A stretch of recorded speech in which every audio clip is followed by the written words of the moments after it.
maybe you could use some encouragement.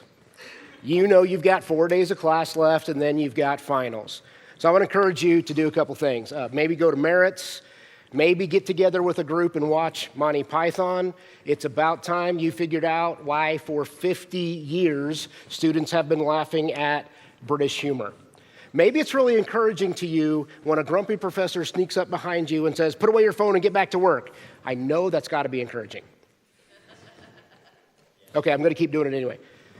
Maybe it'd be better for you to get a text from your mom that says, "Hang in there, you can do it, almost done." Maybe you'd appreciate a pen and paper letter from an old friend. I want you to imagine with me getting a letter from a BBC alumnus, somebody who's been here, been where you are, and that letter might read a little bit like this. "Hey guy, how's it going? I know. I just wrote to say I love you, man. I really do hope you're having a great year. Hope your health is good. Hope you avoided that nasty stomach bug and getting some rest. I'm sure you've made incredible memories this year, but don't forget to take care of your soul. Bro, I hope you're living your truth because that is the best. That's what I want to hear about BBC students. When I ask how it's going, that's what I love to hear. Dude, I even hear you're taking care of other students. When things are going rough, they come talk to you. You've helped them out. You've made sure they're ready for what's next. You've even helped load their cars with snacks when they went to camp and went home for spring break. I can totally see you standing by somebody's car and yelling, 'Peace be the journey,' like you just watched the Disney movie Cool Runnings. You know what else I heard? I heard that you take time to pray with other students when they go on a trip, even before youth group, especially if something tough is going on. I know you are all tired and broke. Good job taking care of each other. We're all in this together. The whole student body knows that you are a good teammate. The studies are tiresome, but you know it's good stuff. I've heard that you are living the truth together. That is awesome. Keep up the good work, my friend. But there's another student. I hate to say this, but I really need to clear some things up. Dio really has a problem. He likes the spotlight. He won't listen to teachers or pastors. The bottom line is that he's been spreading lies. I gave him a message to share with you, but somehow it didn't get delivered. So when I get back to campus, I will tell you what really happened. Can I just say this? The things you've heard are nonsense. I'll be happy to clear up everything with the facts, not rumors or assumptions. Think about this. You know all those things I said about your fellow students, about living in the truth? Can't say that about Dio. He hasn't encouraged people, except encouraging them to walk away from what they know is right. Can you remind everybody that you have good examples? Don't act like just anybody. Imitate good actions you see around you. There's plenty of that. Let's not get fixated on Dio. Stay away from the drama. Don't try to solve it. It's not based on the truth. There's nothing there but trouble.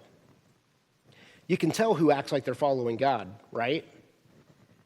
Maybe what the students are doing matters more than what they are saying. If you look at their actions, some of them look more like God. Lots of your classmates will tell you they're right. You know who I'm talking about. Pay attention to the ones who are living right. Let me give a shout out to one more student, Demi. Everybody talks good about Demi. I have no trouble believing that. The facts support it. I'm going to add my own 2 cents. I've seen him in action, and he's the real deal. We go way back. Hopefully you can trust my input. Man, there's so much to catch up on, but I tell you what, I'll see you soon, and we'll catch up. Tell everyone on campus I said hey. Peace out. Maybe that sounds just a little bit like John's 3rd letter. Today we're going to wrap up our series through these 3 letters written by the Apostle John by looking at 3 John.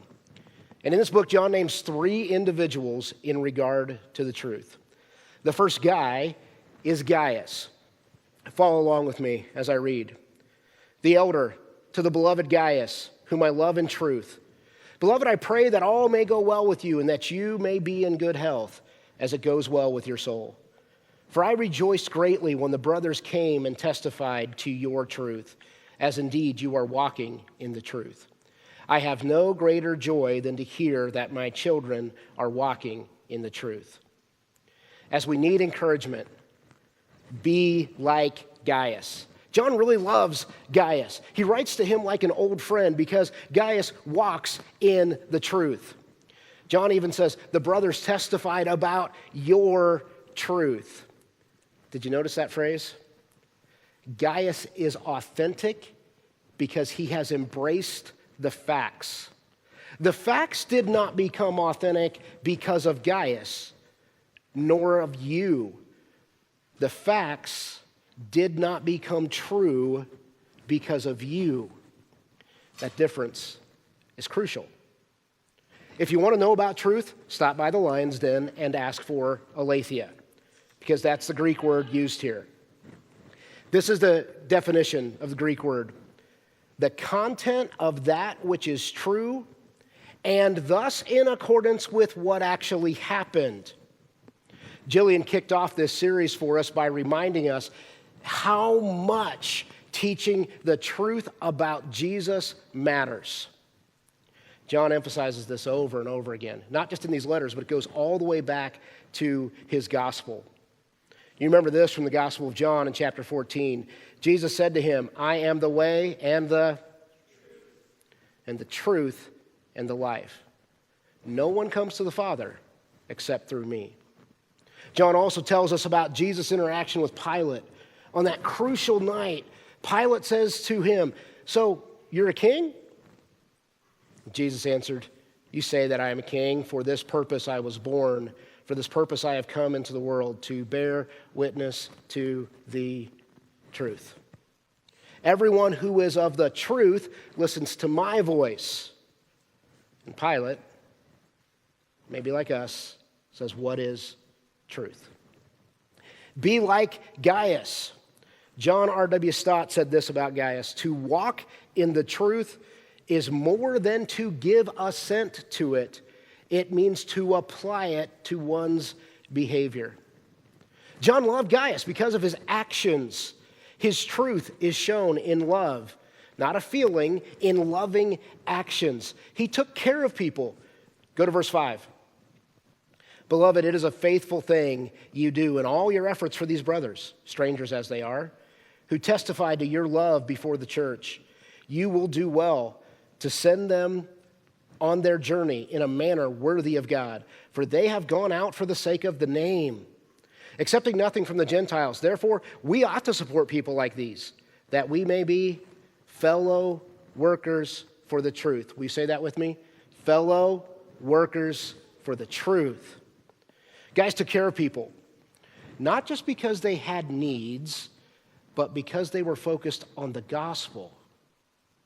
The mission is what makes us teammates, what makes us fellow workers together. We know that love means action. We just sometimes don't remember to live that out. Let's take care of each other. Let's take care of each other like fellow workers, like teammates. And we may need to do that over the summer. We're teammates with the same goal. Do you remember what Joy said? What if God's love was the most compelling thing people saw in us? That would be awesome. We just forget that sometimes. Sometimes we forget about love and we live in the opposition of that. Sometimes we forget that love and truth go together. Love does not exclude truth. Love is based on truth. Being loving cannot mean the exclusion of truth and the facts. But Ephesians 4:15 says, we speak the truth in love. And I think that Gaius is doing that. I think that he's living that out in his actions. I don't think Gaius ever had to say, I'm going to tell you this in love. I think it just came out of his actions. Sometimes we have another goal, though. We forget love and truth. Sometimes we act like Diotrephes. Look at verse 9. I have written something to the church, but Diotrephes, who likes to put himself first, does not acknowledge our authority. So if I come, I will bring up what he is doing, talking wicked nonsense against us. And not content with that, he refuses to welcome the brothers, and also stops those who want to and puts them out of the church. This letter is mostly encouraging, but John doesn't ignore this fact. Don't be like Diotrephes. He interferes with the truth. Stott also thinks that what John's referring to here is that Diotrephes had one of these letters from John, and it never got delivered to the church. So when you think about 4th John, it's the lost letter. He told lies. We do this when we spread rumors. Now, you're paying attention to John here? He's not telling rumors about Diotrephes because the facts are going to bear out. The facts are going to bear out that he's not telling the complete truth. That makes him a liar. We interfere with the truth when we make assumptions. The person who hears our assumptions repeats them as fact. Be careful that you are telling facts. I heard a news story this week, and the point of the news story is there's only a tiny bit of government money being spent in this one area. Okay, stick with me. I'm going to do some math. This is what the news story said. For comparison, 1 out of every 5 tax dollars is spent on X. 1 out of every 4 is spent on Y, but only 1/3 of total government spending goes to this tiny little area. Okay, I know we don't have math here, but you should know that of those 3 ratios, 1/3 is the biggest. 33% is bigger than 25% and 20%. You know what the startling statistic is to me? According to those numbers, 3/4 of government spending is spent in 3 areas. Do you hear how it was spun? The biggest area was spun as the smallest area.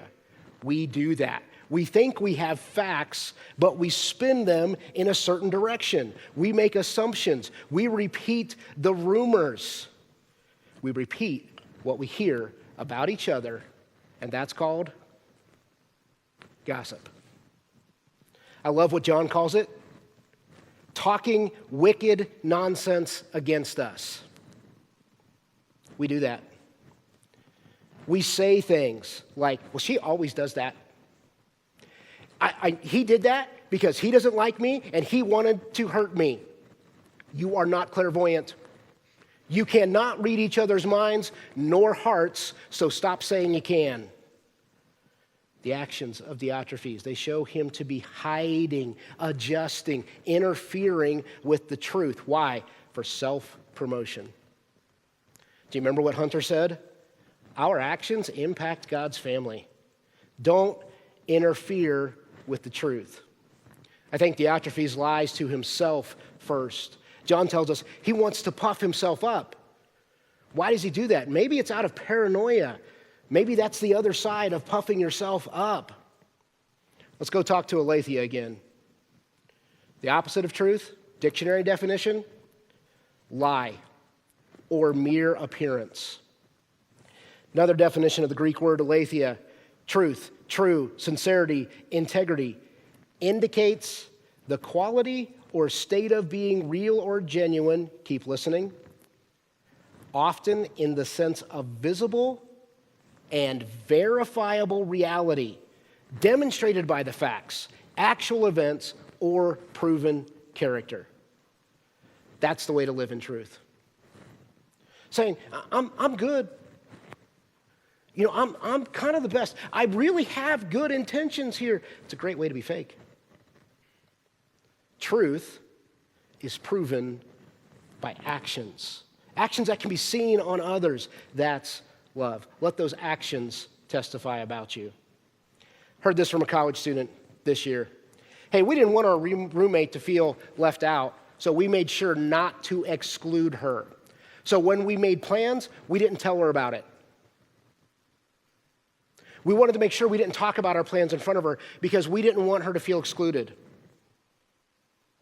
The facts are, you wanted to exclude her. The facts are, you were being exclusive. I don't want to be a gossip, but I really need to tell you this. No, you don't. We don't even need to know all the information. Information does not equal authenticity. Truth based on facts does. Not all the information we share is factual. Okay, Diotrephes. Some of these cases I talked about, Emily told us what kind of friends they were. Do you remember what Rocky Balboa said? See, the problem with the yo-yo friend is a yo-yo friend can bring you down. And what did Emily say about the path that doesn't lead to the king? She said you got to cut that off. I didn't like cutting off the yo-yo. It's going to hurt worse when you have to cut off a brother or sister, because that's what Diotrephes is. But his lies aren't going to lead you to a good place. And we do this kind of stuff on campus. We need to be able to see it when it happens. We need to be able to admit it when we act like Diotrephes. You read about Diotrephes and you think, what a jerk.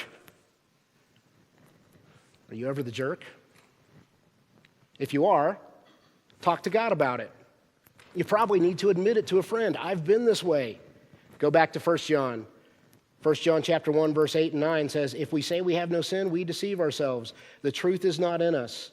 If we confess our sins, he is faithful and just to forgive our sins and to clean us from all unrighteousness.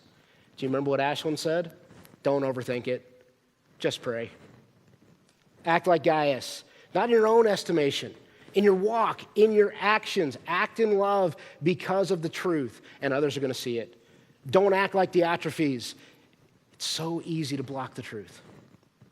Can we slow down and think about the facts before we act, before we repeat things? There's one more. Act like Demetrius. His entire reputation is wrapped up in the truth. Verse 11, beloved, do not imitate evil, but imitate good. Whoever does good is from God. Whoever does evil has not seen God. Demetrius has received a good testimony from everyone, and from the truth itself. We also add our testimony, and you know that our testimony is true. Think before you imitate each other. We are teammates on a mission. We will have to continue to choose to act like those who act like God. Shouldn't it just be natural for us to walk in truth, to show love? Maybe, but it's not. It takes work. It's going to take work on campus. It's going to take more work for you this summer. Act like Gaius, who walks in truth. Don't be like Diotrephes, who talks about himself, but he interferes with the truth in the process. There's another dude. Everybody talks good about Demetrius. The truth itself is a good testimony about this guy. And for what it's worth, the Apostle Paul adds his personal endorsement to this guy. Let's act like that. That will change the campus. That will make us all breathe a little easier. Let me give one more reminder from John's gospel. And you will know the truth, and the truth will set you. Don't fight the truth. Embrace it. That doesn't happen when we think or even when we say, yeah, this is really true. What we say needs to be factual and supported by our actions. Slow down.